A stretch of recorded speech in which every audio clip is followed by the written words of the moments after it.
Hello, right. I've not done any videos for well, God, about 2 years. Now I've been getting a load of people asking for a Timewave Spirals update video, given the fact that it's actually in a couple of days' time. So I thought, okay, yeah, all right. I'll have to start pulling some information together and doing an update. So that is what this is all about at the minute. So what I've been doing, I've been just busy working. Recently got married. I've been venturing into the whole world of studying about Tartaria, which is a whole different topic in itself. I'm going to be doing some videos on this channel. I'm going to start making more videos. So obviously this is going to be the first one. I'm going to try and get back into the rhythm of making videos. So after this one, I'm going to do a series of videos on Tartaria, which is fascinating to say the least. But anyway, that's for another time. Also, I've been studying the crystal spiral musical notes, and I believe I've cracked it, and I've found a way to link geometry to the crystal spiral musical notes. So I'm currently doing a course on that, so that's quite exciting as well. I'll be doing some kind of video on here about that. Okay, so let's just crack on straight into this. Over the last couple of days, I've been putting together a load of information, a history of the Timewave spirals. Now, I've got a few graphs to show you, but this is mainly going to be me talking because I haven't got time to create all these graphs and all that. I mean, I work for a living. I've got to go to work every day. So I haven't got time to create all these graphs. If it was my full-time job, I'd be able to do that, but I can't. So I can just do what I can do. So just bear with me. So this is just a quick video. I'll just do it on the fly. I'll try and do it all in one take with minimal editing. So okay. Here we go. Now, here is what they call a Cathara grid, and it's got 12 points on it. And this is the template that original Eternal Life Creation Mechanics is built upon. You'll notice it's got 12 points called signets, which anchor, define, and hold the 12-dimensional levels of an external creation reality field. So without delving too deep into it, it becomes very important for defining musical frequencies. This text is actually off the course I'm doing on musical frequencies, but thought I'd use it in this because so basically these templates, the 12 Cathara grid templates, they all plug together and they create larger structures. They all shift in 45-degree increments, and as they shift outwards, they all it expands like this. So you end up looking with something like that. This is the crystal spiral. So as you can see on the right hand side, you've got the Cathara grid template, and then on the left hand side you can see that it's kind of lots of Cathara grid templates on 45-degree increment shifts. Now, how the crystal spiral is drawn, if you look on the right hand side, you will see it has a 12 point right at the top. So all the 12 points are connected together, and that creates the crystal spiral. So that is just exactly what I've just said. So that creates a mathematical progression of it, just doubles. So it's basically 1, 2, 4, 8, 16, 32, 64, 1, 2, 8. It's just a doubling. Simple as that. That's how it works. So to show you that in more simple terms, it's basically these Cathara grids. They're based. This is the basic geometry grid that they're working off, like an octant. These are this is like a basic octant grid. So your first point would be there if you look at the first square.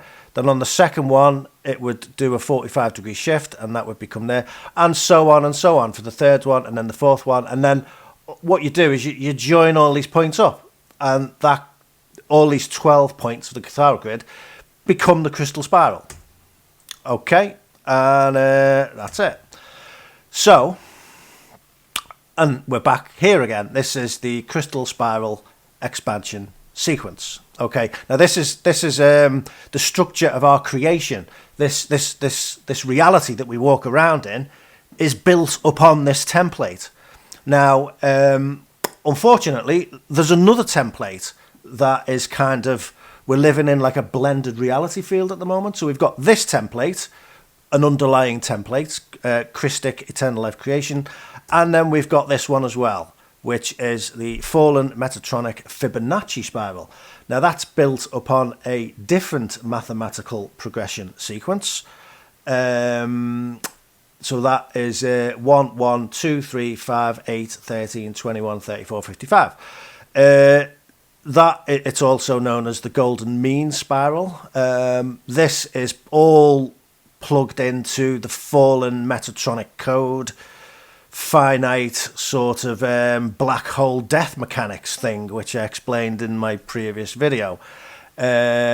So if you overlay both spirals on top of each other, you can see them.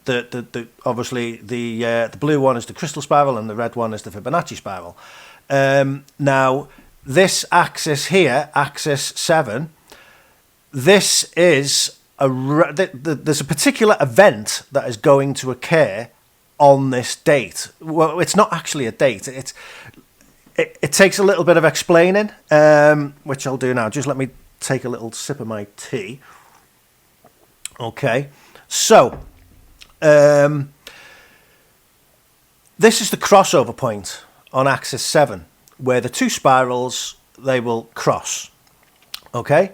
Now, this event is going to be around the 8th and 9th of November 2023. Okay, so just let me see where I are in my notes.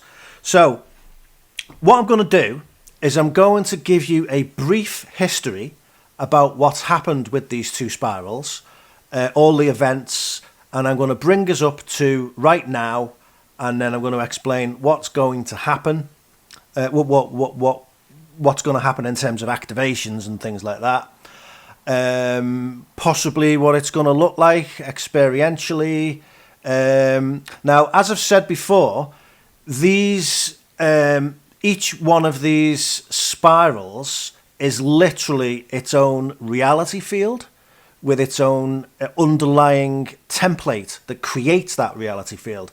The Fibonacci spiral is the fallen reality field based on hex geometry, and the crystal spiral is eternal life geometry based on the number 12 and also based on the number 8. So what's happening at the minute is these two spirals are they're referred to as the dueling spirals because they're dueling for dominance. When we enter this crossover point, in fact, between axis 6 and between axis 7, this is the point where the two spirals are very much intimately interconnected. They're interacting with each other. They're the closest they've ever been. So it's in this period where the most interaction occurs. Now, obviously the fallen Fibonacci spiral, you've got like whole soul groups and collectives of fallen angelic bloodlines, fallen angelic beings, both on this planet and in higher density levels, even in completely separate sort of time matrices and stuff like that. They're seeking to, when we do this crossover event, they're seeking to drag the crystal spiral away from this blue line, which is where it would naturally connect, ultimately you're connecting to this would be the 12 point right at the top. They don't want us to connect to the 12 point. They want to drag as much quantum of this crystal spiral as possible down into the same alignments as the Fibonacci spiral. And what that does then is it feeds and then they're going to like sort of try and drag us all down into like a black hole type of thing. It's crazy when you actually hear the information about what's going on. But there's lots of positive things happening as well. So I'll give you a brief history, and then I'll try and bring us up to now, and then we'll go from there. And then I'll give you a few like pointers about what you can do if you want to choose to go on the crystal spiral. So yeah, okay. So right, okay. I hope you're sitting down for this, because this is going to be a fast blast of information. Okay, right. Okay, so these two spirals were originally meant to cross over around August 2011. Now, what's important to note is that the date the crossover point occurs on this thing, that date is in flux all the time. It depends on many factors, and it can move depending on the frequency of the crystal spiral, the quantum of the crystal spiral, depending on the quantum of the Fibonacci spiral, depending on what activations are coming in, depending on what the fallen angelics are doing. If they just done some if they do some activation, it can move the date more towards their favour, and then the crystal councils will come in. They'll do an activation to try and counteract it. That will give the crystal spiral more quantum. That will then move the crossover data. It's like a game of cat and mouse. This point where the spirals cross is an ongoing game of cat and mouse. That's the easiest way I can explain it. It's not a fixed point in time that is going to happen at this point here. It's just the fallen angelic groups, like the Fatal E groups, they're trying to pull the crystal spiral down into this fall alignment, and the crystal councils are trying to keep us on track so we keep following this blue line. And that's what's happening. We're in this period here between axis 6 and axis 7. We're just about to hit axis 7 now. This is these are time octants basically, and we're just about to hit axis 7 now. So this is a key moment when a series of very important activations on both sides occur. The fallen angelics are going to do their stuff, and the crystal councils we're going to do our stuff, and we'll see what happens basically. So okay, so as I said, these spirals were meant to cross over around August 2011 on axis 7. Now then, this is the fallen spiral, the Fibonacci spiral. The quantum of that spiral is all very much tied in with the spin speed ratio of what's called the Death Star Merkaba field, which if you follow the spirituality, you've got this kind of it's like two inverted pyramids. It's like the Star of David type of thing, if you know what that's if you can picture that, surrounding your body. This field actually surrounds everything in creation. It surrounds your body. It surrounds the planet. It surrounds the solar system. It surrounds atoms. It surrounds the universe. Everything. Everything that's got a template like this will ultimately have a Merkaba field around it as well. It's part of the structure of creation and stuff like that. And I won't go. I can explain how that works, but basically, I won't. I don't want to go on to too many tangents, type of thing. But anyway, the Death Star Merkaba is an unnatural version of the natural Merkaba. Now, they're trying to activate the Death Star Merkaba to a full spin speed of 55, which, if you remember, is one of the numbers of the Fibonacci sequence. So once they activate it to 55, it goes into sort of like full activation type of thing, and we don't want that to happen. So yes, that's what they're trying to do, and the quantum of the Fibonacci spiral and all of that is very much related to what they're doing with the Death Star Merkaba activation. Just to let you know that the last update we had on that, it's been halted. It can't progress any further. And that's all to do with the fail-safe and the Nomi code activations and stuff like that. Basically, before we go any further, all this information I'm getting from Arrayus.com, which I'll give you the link to at the end. I've been following this information for about 20 years. It's a lady who she presents all this information, creation mechanics, and so I don't know what you'd call it, galactic updates, I suppose, multi-dimensional updates from the Christic Councils, all what's happening, activations and stuff like that. I've been following this for a long, long time. This is where all this information is coming from, most of it anyway. So I'll give you the link to that at the end, and then you can go and look at it if you want, and just see what you think, see if you resonate with it. I'm certainly not suggesting like this is the that you should go and do it. Just if you feel like, if you resonate with it, go and take a look at it. It's fascinating stuff. So anyway, right. So history. Right. So if you remember, they were meant to cross over around August 2011. So reverse plasma ray currents from the fallen Borgia matrix anchored into Earth's Metatronic seed atom in Andorra, September 2010, which was around axis 5 on this picture. Okay? Now, this caused the spin speed of the Metatronic seed atom to begin increasing, which is not good. So its expansion rate and the amount of frequency it's been siphoning off the crystal spiral has also been increasing around that point.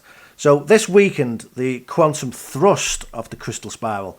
So as the Metatronic spiral strengthened, it progressively pulled the crystal spiral inward to adopt the Metatronic Fibonacci spiral's path as it expands, which is also not good. Now, it's not really shown in here. So you've got like axis 6 here. Now, there's axis 6 and 2/3, so probably around here, but obviously it's not shown on this graph. Now, at axis 6 and 2/3, which is interestingly 6.666666 recurring. So you got your 666 in there. That's a bit weird the way it occurs at that point. At that point, the Metatronic spiral engages quantum override of the crystal spiral and pulls the crystal spiral's remaining quantum into the Metatronic spiral harness, which is basically pulling us on this red line. So during this time period of around September 2010, it caused parts of the shield to begin getting pulled off and shattered and pulled into fall alignment into this Metatronic harness.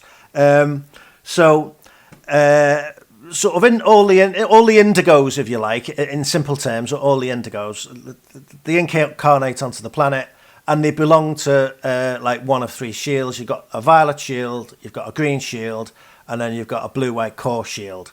It's kind of like to do with it. They're like incarnational shields for like sort of indigos type of thing. What actually happened around September 2010 when this reverse plasma ray current anchored in Andorra, it started pulling the three shields progressively in to the Metatronic harness field. So essentially pulling us all into the fall alignment. Now, the ones with the smallest, because obviously these three shields, they're stacked in order of quantum. So the ones, the shield with the lowest quantum, this is just like how it works, like how multidimensional mechanics works, quantum mechanics. The violet shield has the least quantum, so that gets pulled in first, unfortunately. And then the green shield got pulled in next. And then actually the blue-white core shield got pulled in as well. Now, at that point, the Christic Council stepped in and said, whoa, and they actually intervened and pulled the blue-white core shield out. The reason why they chose to pull the blue-white core shield out is because we could hold our shield could hold more quantum than the other two. So the idea was we would then engage the process of then pulling the other two shields out. So the crystal councils had to, like, as they say, pull us out by the bootstraps, because we'd been pulled into the Metatronic harness, which was not good at all. Okay, so where are we now? So yes, this event has gone down in history as being called the Shield Split, and that happened around 2011.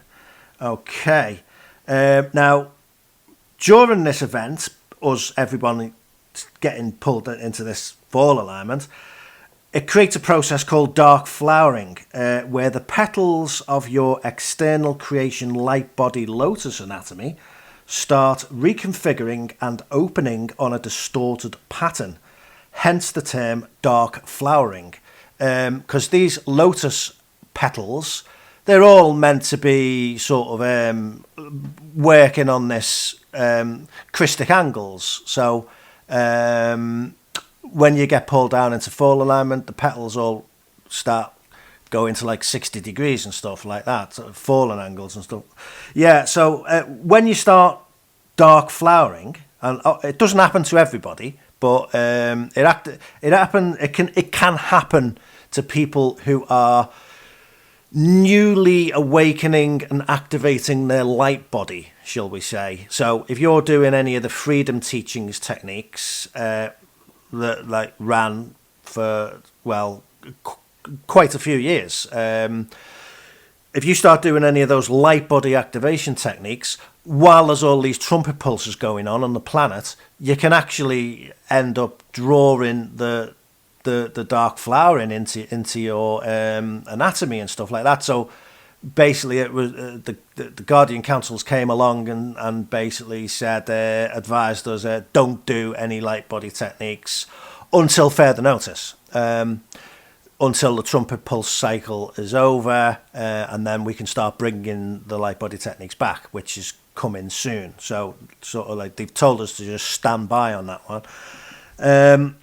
So anyway, when you're dark flowering, if you are dark flowering, if you're unfortunate enough to be dark flowering, it causes a second line of consciousness to start progressively coming into your body and taking you over, invading you from within. This second line of consciousness comes from a collective of beings called the Fatally, and these Fatally beings can literally take you over bit by bit. They kind of like absorb your consciousness from within.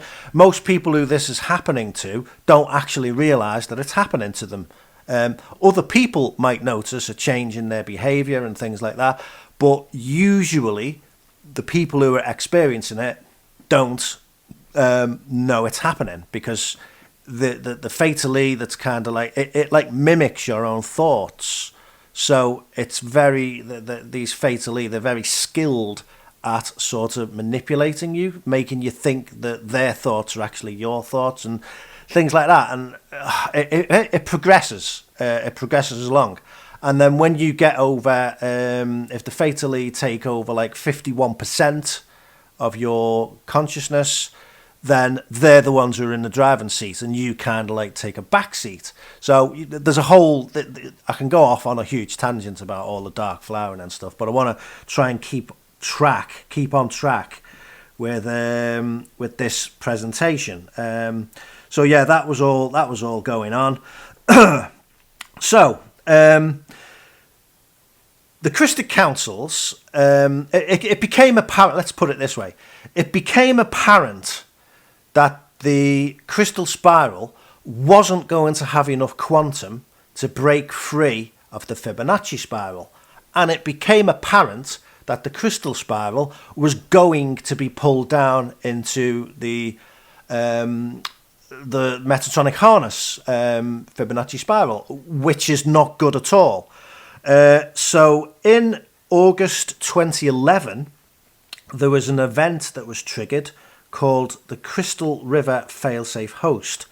Now, what this actually is It's an autoimmune response in the body of God source consciousness field itself, and it's designed to protect the integrity of the Christ Code Eternal Life program.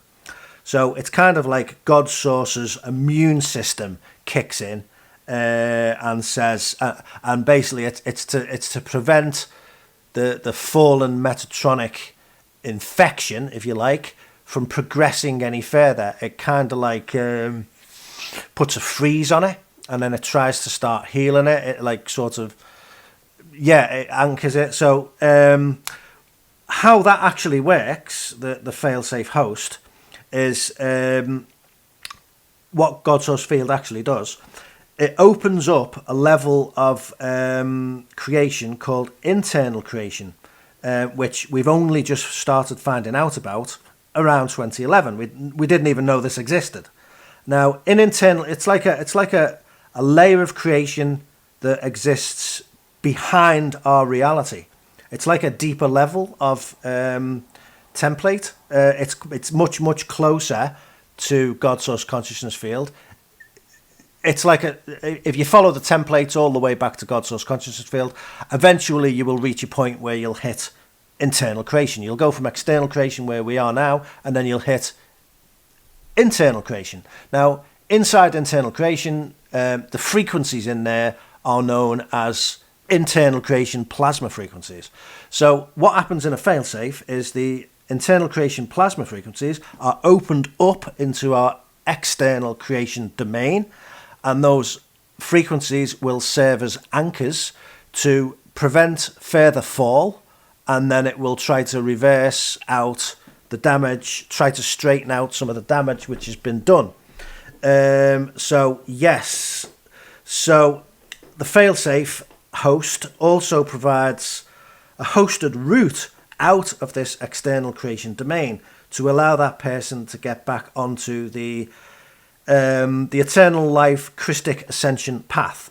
So that is what the Tantri Aura teachings are all about, which is presented by Iesha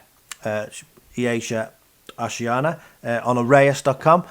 These are all the plasma teachings. This is all about the Crystal River Failsafe host, and it's all about getting yourself onto this crystal spiral with a series of kind of like spiritual activations, if you like, where you're activating like this hosted plasma body, what you've got, and you start running these plasma frequencies, and then you can ensure that you're following this blue line, so that you're on the you're getting yourself on out of this fallen reality field type of thing. Because what's going to happen is once these two spirals cross and the crystal spiral starts moving away, eventually these two reality fields are going to phase out of each other's perceptual range.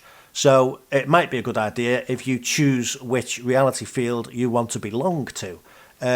I'm choosing the Eternal Life Christic Ascension path, because I don't particularly want to end up down a black hole with a load of fallen angelics sucking on my energy until I eventually disappear with no quantum left. I don't relish that prospect as a future thing, so I've chosen the Eternal Life Christic Ascension path, which at this moment needs to be done via the Crystal River Failsafe host. Because if you don't follow the Crystal River Failsafe host, the external light body structure, which we normally ascend upwards through the external density levels, it's so badly damaged by all this fallen crap that's going on that you can't get out. You can't get back to God Source Consciousness Field anymore via the external original route that you would normally do, up what they say, that they call it the stairway to heaven, going up all the external densities, the structures. You can't get out that way anymore. So you've got to kind of like use this hosted template, this hosted path, and you redirect yourself to a kind of internal creation template, and then you ascend up the internal creation structure. It's all very fascinating information. very, very, very complex. To be honest, I don't understand. I don't understand even probably about a third of it. I understand the basic concept of what's happening, but some of this information is just straight over my head type of thing. It's a full-time job trying to just understand it all. But I'm doing the best I can. I've got the basics of what's happening. So yeah. So where are we? Right. So we're in August 2011. We've just had the Crystal River failsafe host. So that's occurred. Okay. Now then, in March 2015, something the Guardian councils, the Christic councils, decided to do something called a quanta terrata backshift. So this is like a time shift backwards in time. Now, they said the reason why they wanted to do this was to give more of the life field on this planet an opportunity to pick up the host, the failsafe host. Because the Christic councils, I'm guessing, weren't happy with the amount of quantum that obviously their goal is to get as much quantum to follow the crystal spiral failsafe host as possible, and they wanted to give as much opportunity to the life field on this planet to be able to make that choice. So they decided to do a quanta terrata backshift, and then that goes for so long, and then at some point in time they do something else called an espaterata upshift. So these are planetary time template shifts. This is all very complicated information, and it's very much related to what is actually happening. So I'll just read this quickly. I wrote an article about this a while back. So during March 2015 to March 2018, we have done a quanta terrata backshift, which is a 15-degree clockwise shift to allow more of the life field to pick up this path, which is the path of truer Crystal Bridge Passage hosted atomic transfiguration. Then in March 2018 to September 2027, we are performing a espaterata upshift 15-degree counterclockwise time leap, and basically what this does is it's an extension of the Crystal Bridge window. Now, the Crystal Bridge window is the window that people have got on this planet to accept and follow the host, the failsafe, Crystal River failsafe host. Okay, so according to this, they've extended the window to September 2027. So at this point, right, you've got until September 2027 to be able to accept the host and choose what you want to do. Now, I don't know whether that is still the case, because Aisha has never come back to us and she's never given us an update as to what's happened with these time shifts. But I'm walking you through the history of what's happened, and then you can try and figure it out for yourself, kind of thing. I certainly have not been able to find any update from Aisha about what if there's any update to this information. But at this point, and I'm talking 2016 when this information came out, they were saying that you had until September 2027 to accept the Crystal River failsafe host. She said that in this information, which is to do with all these time shift things that were going on. So we did that. We did this time shift. We went backwards. Now, I've actually worked out that we went backwards. I've worked out what a 15-degree time shift actually is. So 15 degrees, I've worked it out to be 5 years, which is okay. So I reckon when we did this 15-degree back shift, Quanta Retata. I reckon we shifted back to March 2010, which is very interesting. Yeah, so that's before the failsafe host. That's okay, so we've done that. And then there was never any updates given after that. Now, we just continued going along, and then the Asia obviously came up with some more presenting KDDL. I don't even know where we were at that point. I think it was part of KDDL2 when all this time shift stuff was happening. So anyway, then this is the next part of the history. Now this is sort of major, right? On the 8th and 9th of November 2016, the Fallen Angelic groups, Fatally level groups, they performed this extremely nasty event called the Thea Moonstorm stroke Trumpet Firestorm event. So that's on the 8th and 9th of November 2016. So that was really, really bad. What that does is it engages a 7-year process of trumpet pulses. Now, these trumpet pulses are negative pulses coming from, I think it's Phantom Arcturus, something like that. Yeah, I'll check that in a minute, Phantom Arcturus. Yeah, so it's a trumpet pulse every year. The first 4 trumpet pulses are actually referred to in the Bible as the 4 horsemen of the apocalypse. That's what they are. They're the first 4 trumpet pulses. So over the next 7 years, we're going to get 7 trumpet pulses. Now, we're actually at the end of trumpet pulse 7 now.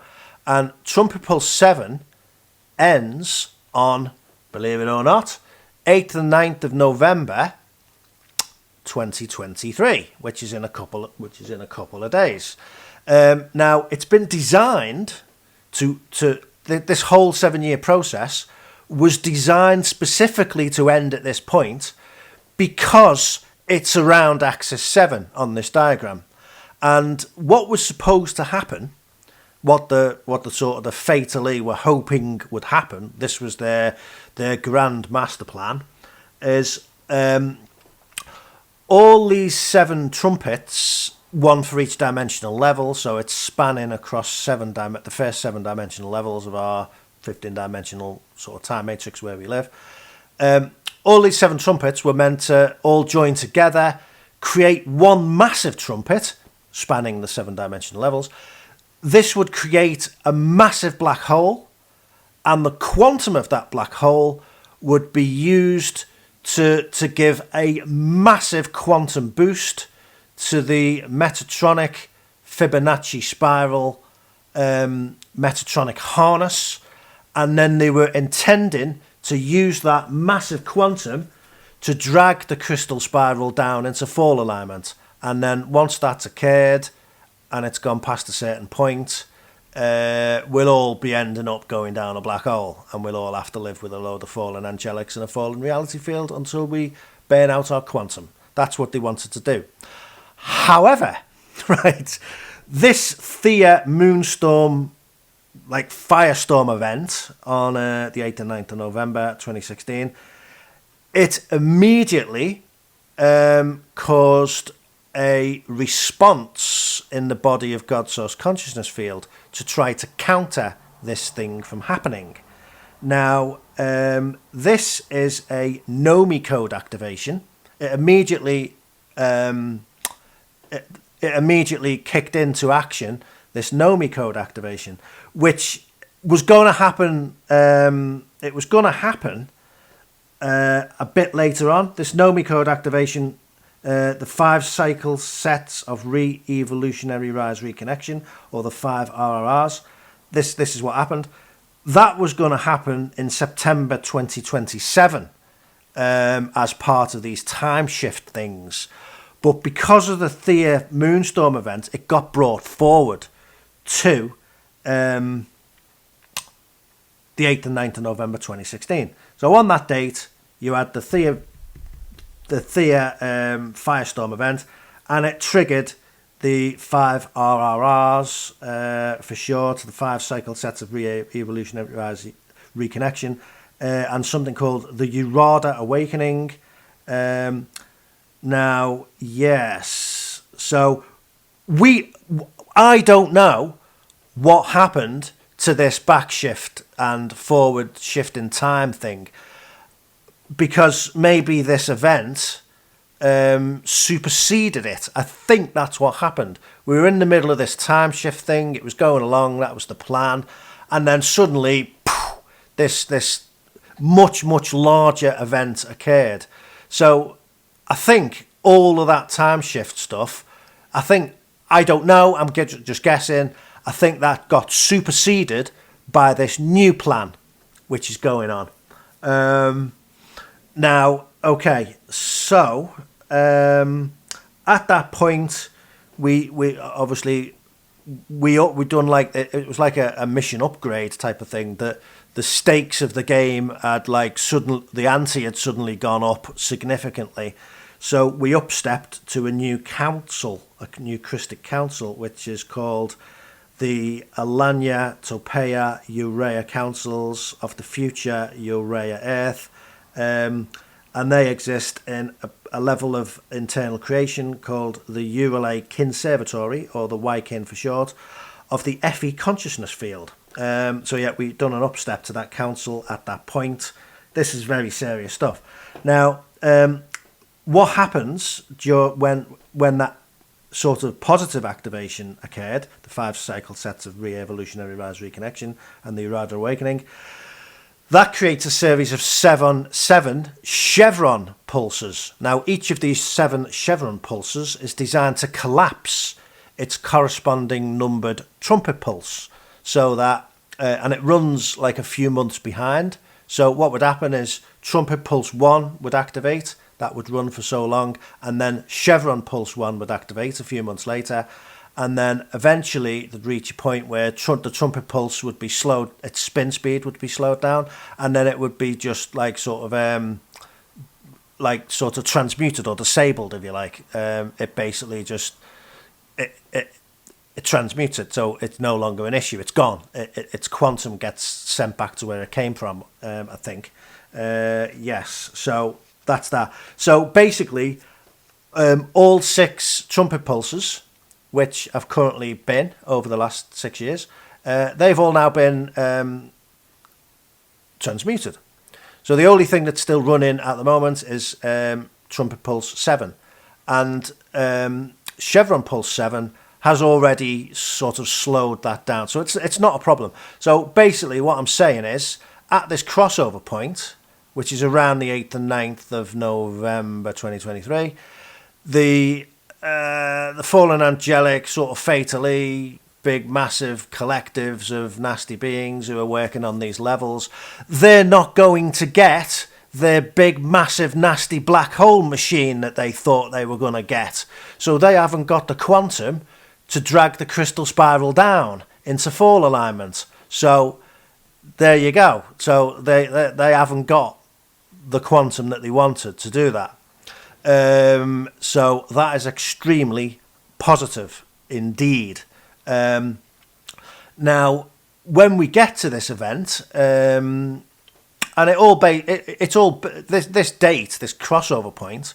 I mean, what? It's not the crossover point that's important. It's us being able to break free from that crossover point. That's what we want to do. So us breaking free with as much quantum as we could possibly get is what we want to do. Now, I personally think that a certain amount of quantum is going to be allowed to go on the Fibonacci spiral, because God Source allows for free will, and as such, some beings are allowed, if they want to choose a fall path.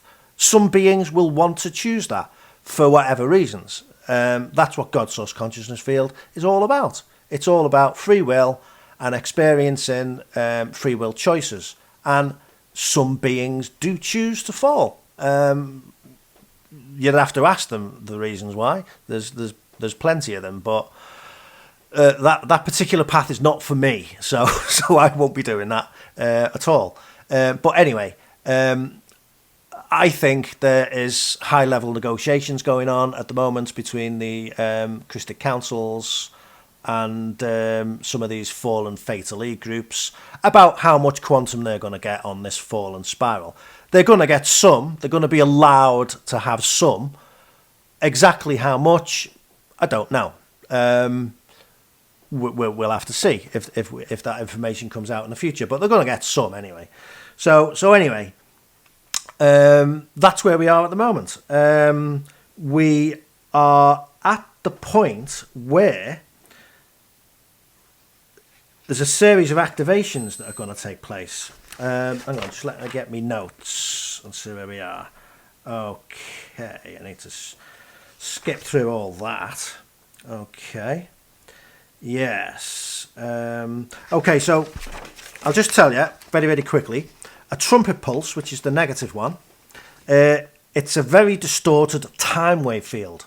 Okay, so these trumpet pulses, they're time wave fields.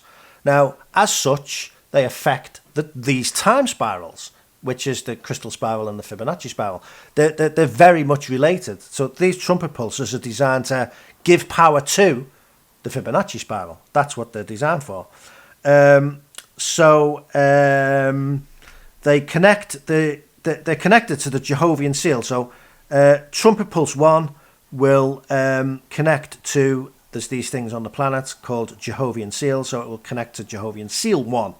Now these are particularly nasty sort of blockages that are in the planetary template, and because we incarnate onto this planet, we pick up the Jehovian seals in our own personal templates as well. So we've got these Jehovian seals in our own personal templates, which unfortunately stop us from being able to, they were put in specifically to stop us being able to ascend during a stellar activation cycle, which is a whole, I won't bother explaining that.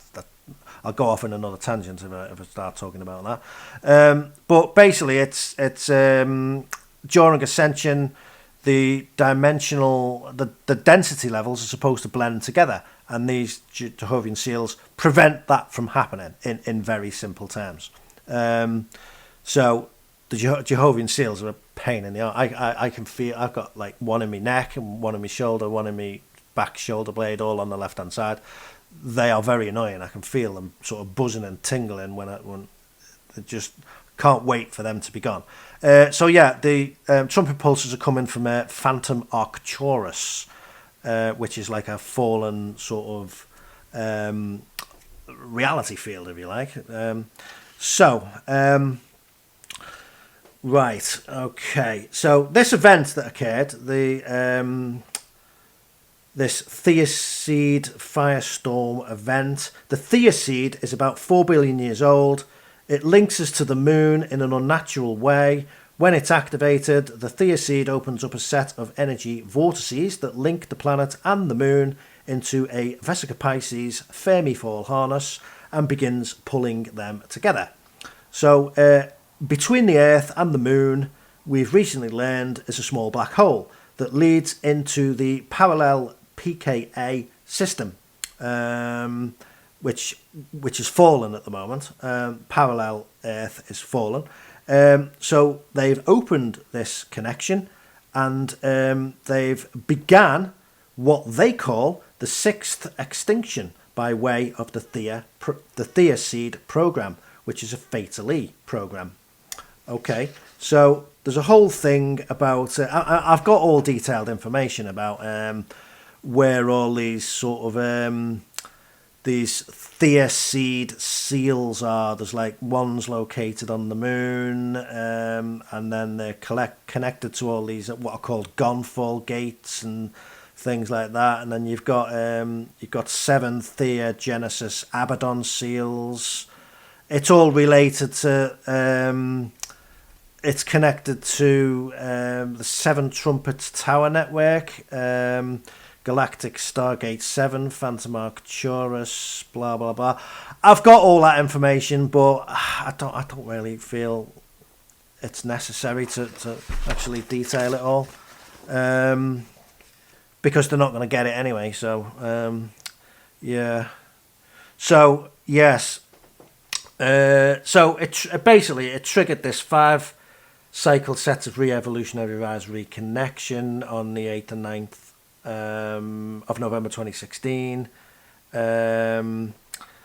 Okay, so yes, this planet at the moment, as part of the fail-safe host, is currently it's in something called a Tantriasia blending of Earth and a version of Earth called Median Earth, and specifically it's the Panclera Median Earth in deity planes, which translates to 2317 AD in terms of time and frequency. So we're sort of, this version of Earth is blending with that version of Earth, and it's going to take about 900 years to do the blend.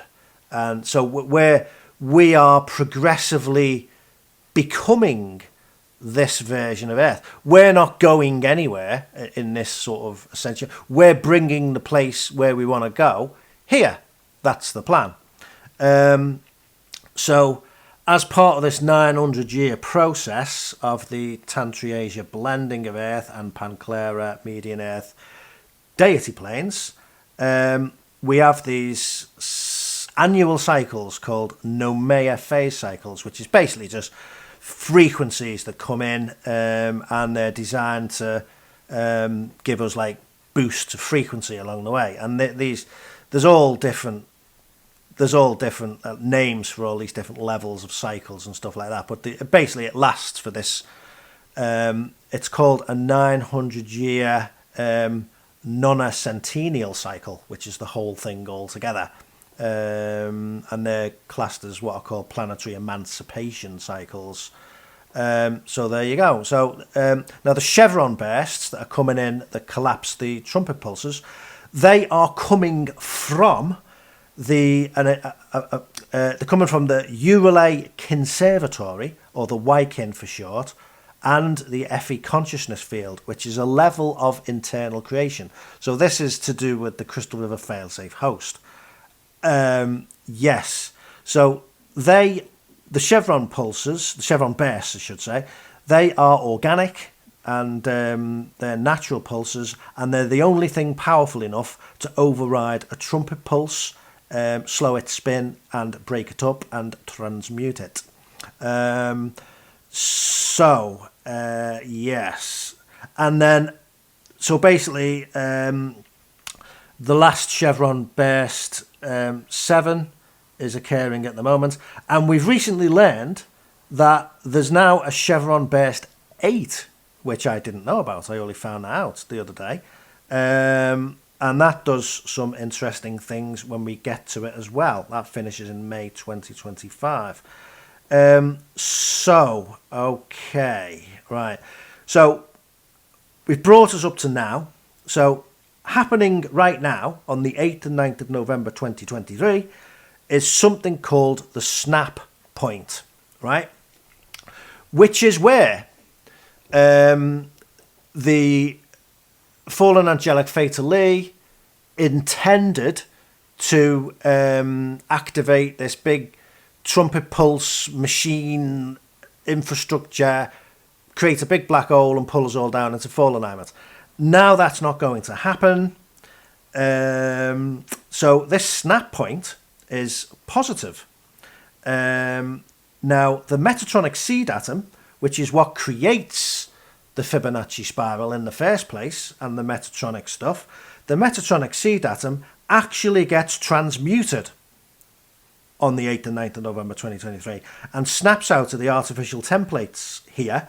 So the separation between the organic and the inorganic templates, and the spirals, of course, can begin to occur.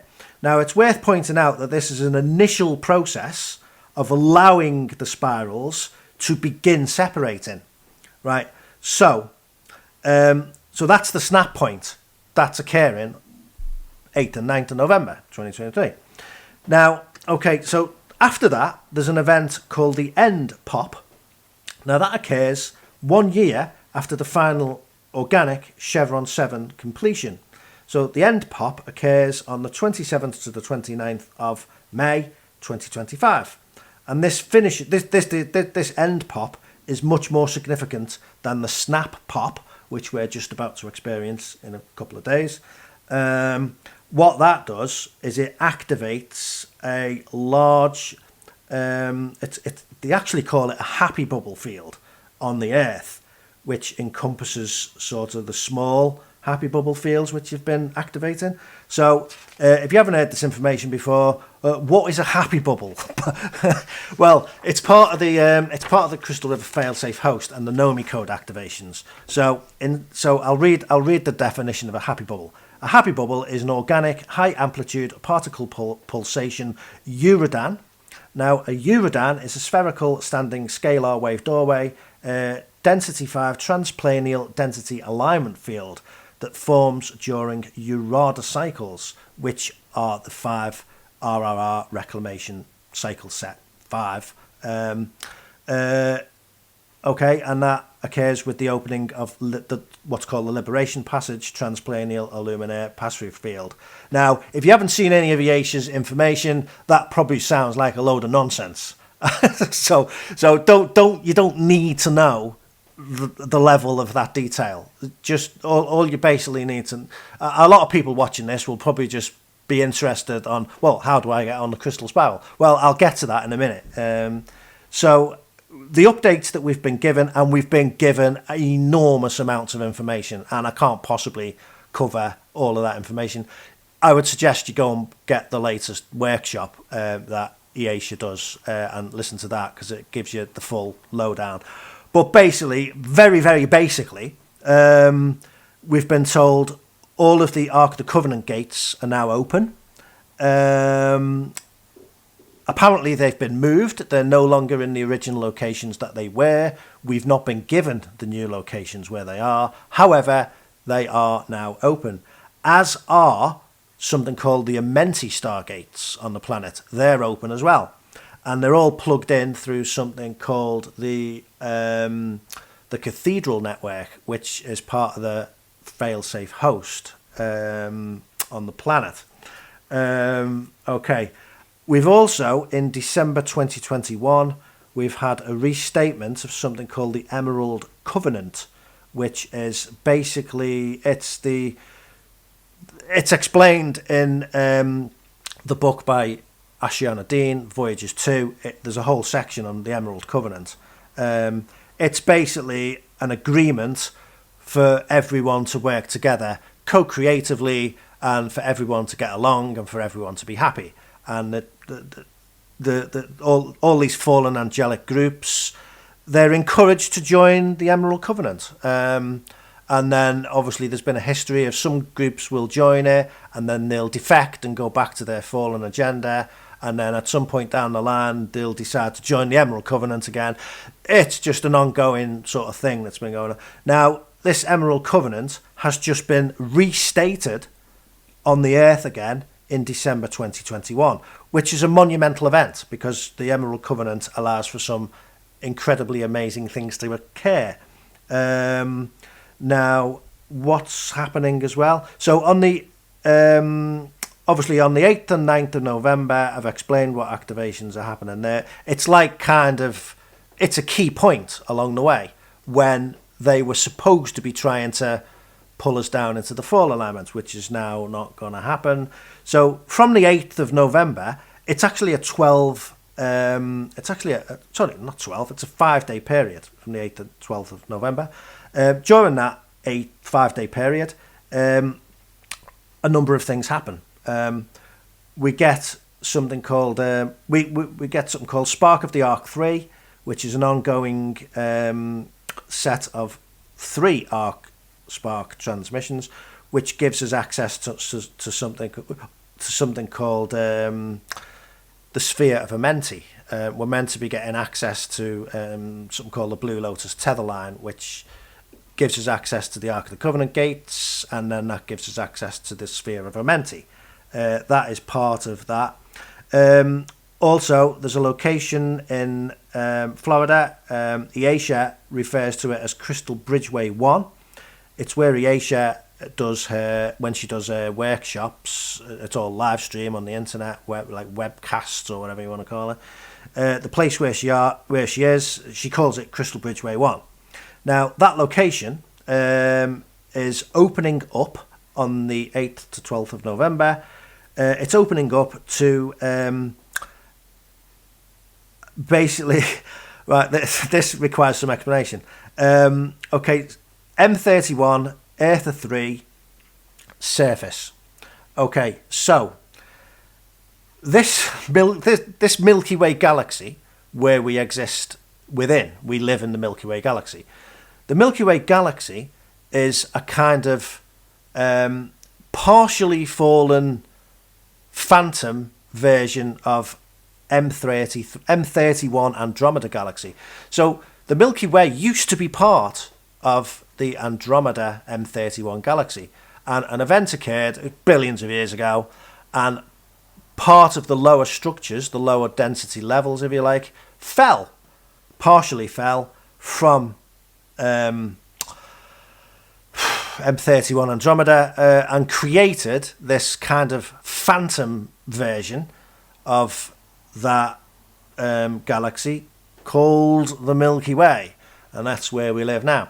Now, if you were to get yourself back to Andromeda M31, there's a version of the Earth that exists there, and it's called Eartha with a U. It's Urtha, and that's where the word Earth comes from.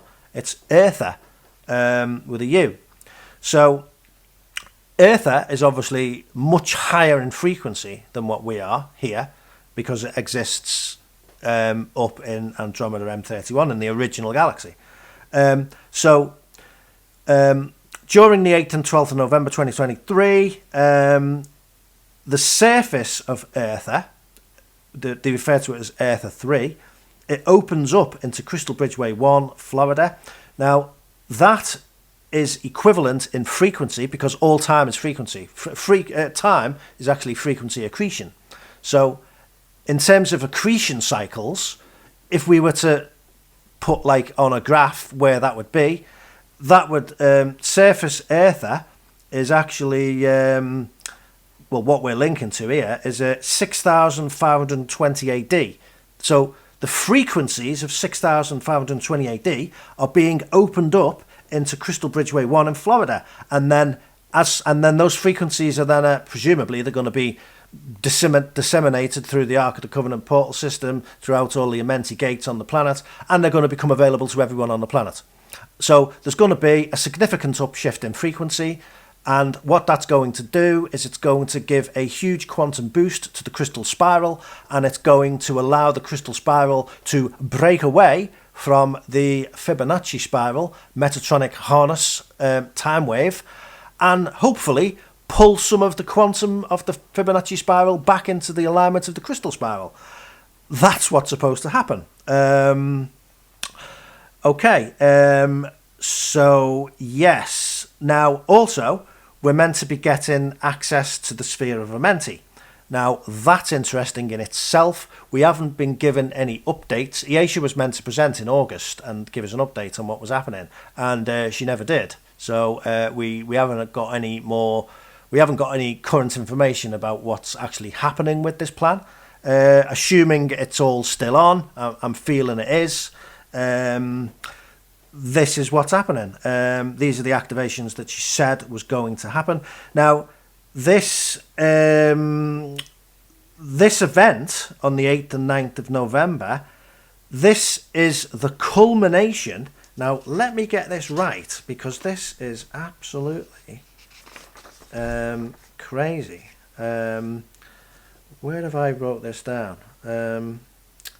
It's the culmination of 550 million years, something called the Amenti Rescue Mission. I'd have to check the name of that, but yeah. So yeah, 550 million years, this plan, this Amenti Rescue Mission, it ends in a couple of days.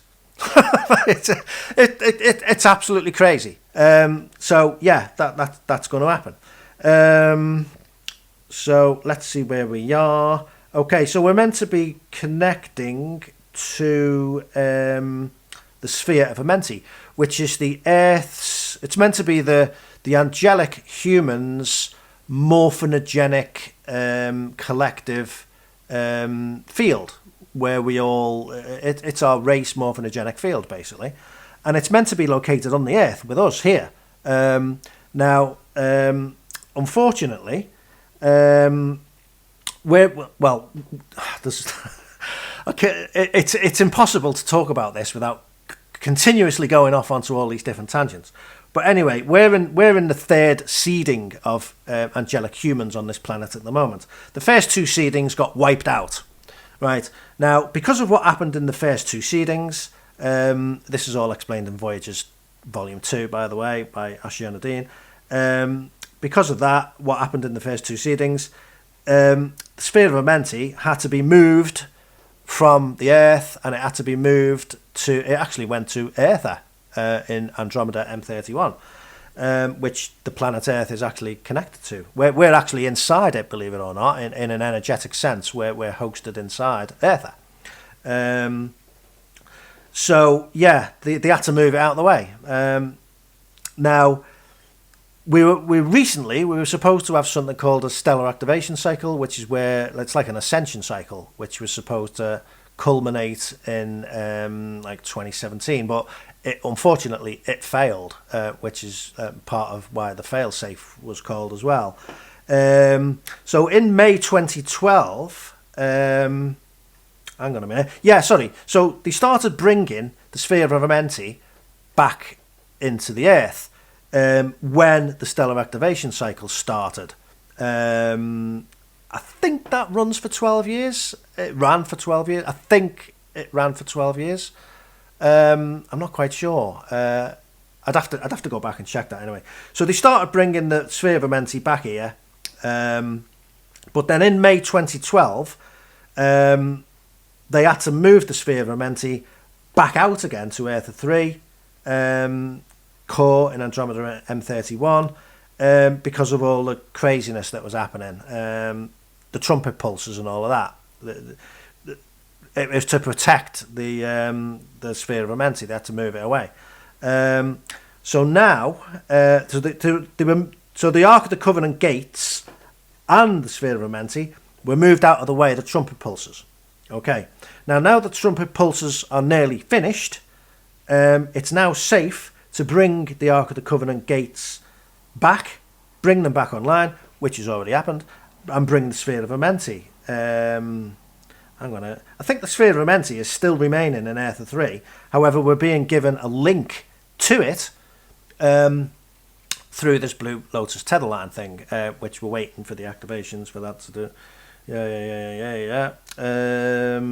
Okay, so that's what's going on at the moment. Hang on. So I've just explained a little bit about the three seedings, so I don't need to go over that again. Yes, one of the most important things she said was this is going to be the last seeding of angelic humans on the planet Earth. There's not going to be a seeding 4. So what's happening now is going to be it's going to be the final chapter of this whole drama that's been going on. Now, when a seeding ends, it usually takes around 1,000 years to wrap up the end of that seeding. Now, that is what happened at the end of seeding 1. There was something called the Electric Wars, which happened over about 1,000 years. That ended seeding 1. Then the end of seeding 2, that was ended by another 1,000 years war. I don't know what that was called. The Asia just said 1,000 years war. And then seeding 3, which began 800,000 years ago. Yes. So these seedings were designed to re-evolve the templates of the angelic human lineages that fell from Tara. Seeding 3 was all about re-establishing connection with the sphere of Amenti through the Universal Ark of the Covenant system, which is now open again. Okay. So the Earth is being turned into an ascension planet, basically. So whatever part of seeding 3 can do the ascension path will, and whatever can't. And will go into full alignment with the Fibonacci spiral. So we've now entered this 1,000-year period end time of seeding 3. Now, in these 1,000-year end time seeding periods, you will see polarity dramas. Okay, so obviously that's happening with a big time. So the Guardian Christic Councils, they will give enormous opportunities in this period for people to get back on the ascension path. This is what's related to all the fail-safe, Crystal River fail-safe host. That's part of it. Nomi code activations, opportunities to ascend through certain passages will be made available. Yes. Okay, so that's what's happening at the moment. So how are we going to experience this in what's going to happen? What are we going to feel? Well, the answer to that is I don't know. So just to be on the safe side, I booked a week off work, because when these crazy sort of huge energetic events occur, it normally knocks me right over. I can't be in work while this is going on, so I've booked a week off work just to chill out and lie down if necessary. So I'm just gonna keep doing my techniques, like running my plasma frequencies, if you like. I've got these activations techniques that I do every day, and it starts running the plasmas and keeps me on the crystal spiral. I'll explain how to do that in a minute. So yes, so who knows what this is going to feel? It's certainly going to be very energetic. In fact, believe it or not, I saw an article a few hours ago, actually, to say that people have seen the Northern Lights, the Aurora Borealis, which is like, if you don't know what that is, it's like sort of shimmering sort of lights in the sky. It looks like weird, like cloudy things, like light plasma clouds. You know what they are, don't you? People have been seeing them recently, in the last 24 hours, as far down as like Greece and southern Europe, which is like crazy. You don't normally see the Northern Lights that far down. In fact, I'm in the UK at the moment, and you don't see the Northern Lights here. You have to sort of like go on a plane and fly up to like Iceland and all that, and to see Northern Lights. So you don't normally see them here, but they've been occurring much further down. Now, the Northern Lights are caused by an influx of frequency at the poles, specifically the North Pole, which is why they call it the Northern Lights. It happens in the Northern Hemisphere. So there must be, well, there is huge frequencies coming in at the moment at the North Pole, and presumably the South Pole as well. That's interesting. So obviously, I don't know whether, I'm guessing that this is all related to this event. That's like maybe the Guardian Councils are like boosting all the crystal spiral frequency. They're starting to open up all these things, I'm guessing, and all these frequencies are coming in. So yes, so right, where are we going now with this? So yeah, okay. So the next one. If you want to, this is just a suggestion. You do not have to do this. This is what I do. This is the teachings that I follow. You can have a look at it if you like. If you resonate with it, I'm not making any money off this. I'm not trying to sell you this. This is just the teachings that I follow. You can go down this path. There's free techniques on here that you can do to basically. You go to this website here. It's Arrayus.com. And then these are the teachings. They're called the Tantriora teachings, and they're all to do with the Crystal River failsafe host. and it's workshops. And products you can buy. You've got to pay money for them, unfortunately. And I'm not making any money on this at all. I'm a student of these teachings. I'm just a person on the street who's following this information. I'm not in contact with anyone from this company or anything like that. So I'm not like a sort of agent. I'm not working for them. I'm just a student. And as such, I love this information. It's absolutely fantastic. So I'm just showing you what I'm doing. This is where I'm getting all this information from. If you want to have a look at it and have a look at it for yourself and check it out for yourself, it's the most amazing information I've ever come across on this entire planet Earth. So anyway, this is the main website. All you do is you just click on techniques in the menu, and it takes you to this page here. And then you just do these techniques. You do them in chronological order. So you start from the bottom and you work your way up. Now, when you do this particular technique here, which is August the 20th, 2012, it's called the Journey to the Ari Arrayas al Aluma Un Core. I haven't said that for a while, actually. Anyway, when you do that technique, that's the technique which allows you to accept the Crystal River failsafe host. Okay, so and then obviously the instruction is to do all of these techniques, and then this one here, where are we? The Triumph of Triumph. You can induce all these like sort of codes, like all the instructions are there. You just follow the instructions of this thing, and then you've accepted the host, and then what you do then is you click on the newcomers section, and then Arrayas Productions will give you a recommended route of what they recommend you should do next. So you just read that. Now, so that's that. I will always tell people to go here first. Don't listen to... this is your first port of call. But if you want to, I've created my own Facebook group, which is this. So just search for it. Know Me Earth Beginner's Guide to Failsafe Ascension. This is just me as a student. I've created it.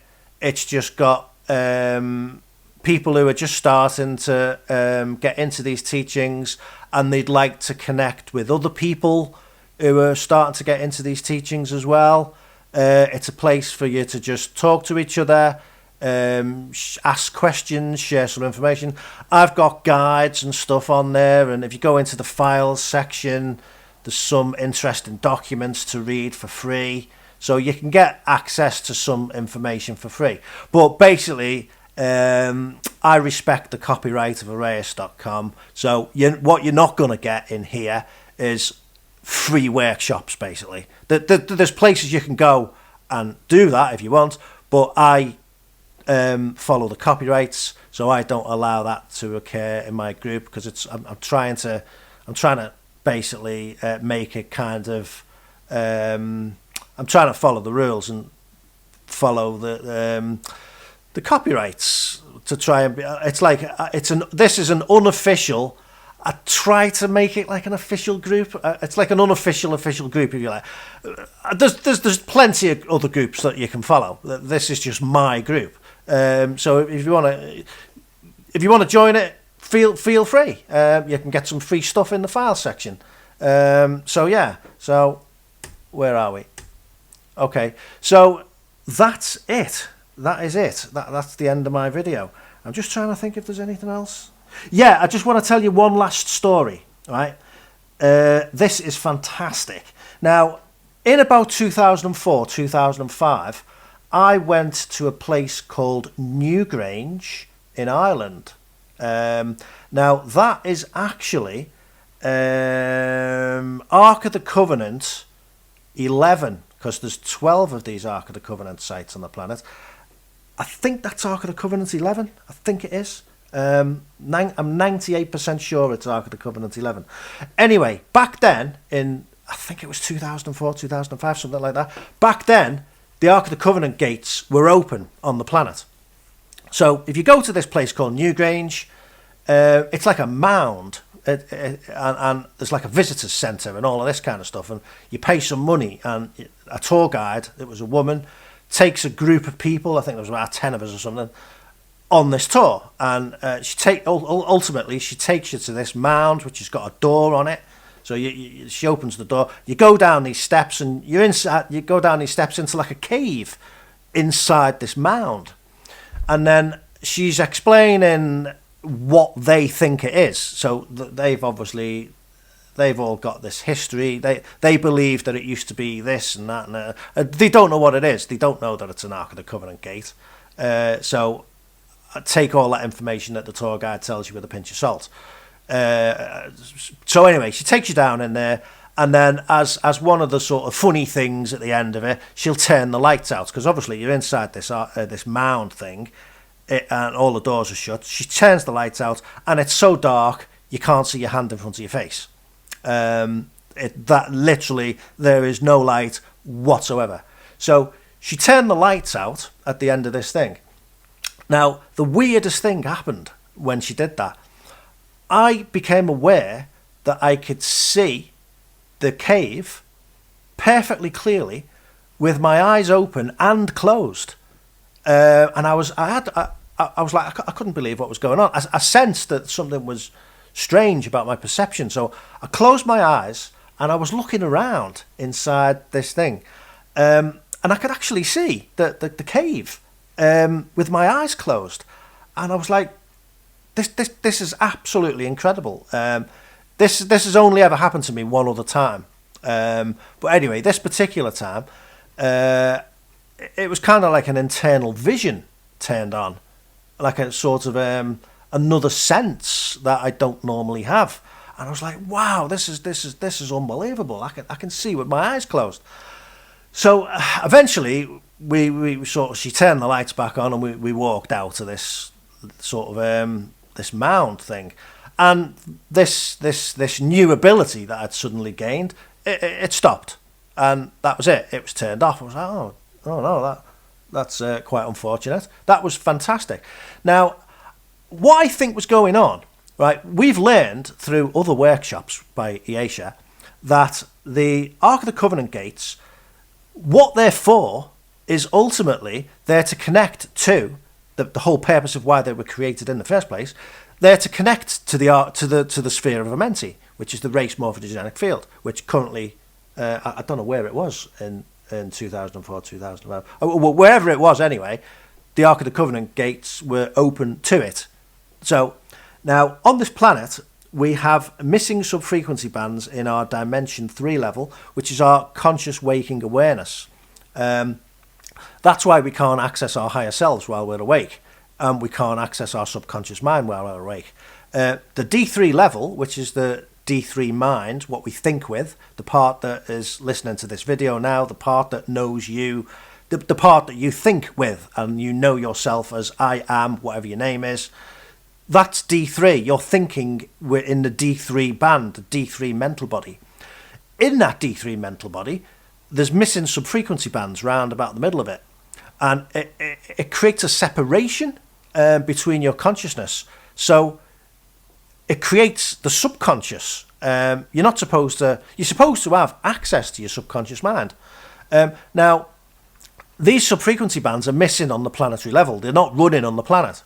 So consequently, when we incarnate into this planet, we incarnate through the planetary template. So we pick up that distortion in our own personal templates. So what happens is our consciousness incarnates with these missing subfrequency bands. So we can't, we literally, we incarnate with this distortion. Now, what I believe was happening is when I went into this Ark of the Covenant 11 gate in Newgrange Island, in the sphere of Amenti, these missing subfrequency bands are still there. They're still running. So I was getting access to those missing subfrequency bands. They started running in my template while I was in there, and they automatically joined parts of my DNA together, which hadn't normally run. It's like some frequencies like plugged in. It was like a missing piece of a jigsaw puzzle. Suddenly the piece was put in and everything started working. And I was fantastic. Oh, unfortunately, when I walked out, the jigsaw piece got taken away again, and the whole picture wouldn't fit together anymore. That's kind of like an analogy. Now, the reason why I'm telling you this story is because Eartha and the sphere of Amenti is opening up into our planet in this 5-day period beginning on the 8th of November 2023. So it's possible. I don't know the answer to this. This is not coming from Asia. This is me sort of thinking for myself and thinking, well, this sounds logical. I think that the frequencies, these missing subfrequency bands, which are separating our consciousness, will start running in the planetary grids here on this planet again. Now, certain people who are working consciously with these techniques, certain people who are on the Crystal River Failsafe host running plasma frequencies, certain people who maybe they need to do some activations, which Aisha's going to give shortly. I don't know. But basically, I think these frequencies, these missing frequency bands, are going to appear again on the planet. And then it's going to... people are going to suddenly start being able to have these incredible internal vision things turning on. I don't know. This is just something that I've been thinking about, and wouldn't it be wonderful if that actually did occur? That's just like a little. I'm keeping my fingers crossed that something like that is going to happen. So yeah. So anyway, if you've made it this far, listening to me waffle on and on and on and on, thank you very much. So if you haven't done it, if you like this information, if you thought it was, if you thought I've done a good job, please like and subscribe to this YouTube channel. I would greatly appreciate it. And to be honest, seeing people like the video and seeing people subscribe and all that, it makes me want to make more videos. So it's an encouragement to me, like, oh yeah, make more videos. The reason why I'm making this video in the first place is because people have been asking me to make an update to the Timewave Smiles video. So yeah, if you can like and subscribe to the channel, I would greatly appreciate it indeed. So stay tuned. I'm going to get into the flow now of trying to make more videos. So the next one I'm going to do is probably I'm going to start working on this Tartaria video, which is, if you don't know anything about that, this is, Tartaria is the second most amazing subject I've ever come across on the planet. Obviously the first being this one. So there you go. So thank you very much for listening, and I wish you well on your journey. I wish you well with your choices, and yes, take care of yourself, get plenty of rest. Yeah, just watch this space kind of thing. So I'll hopefully I will see you very soon with another video. So okay, thanks for watching, and I will say goodbye. Okay, goodbye for now. Bye.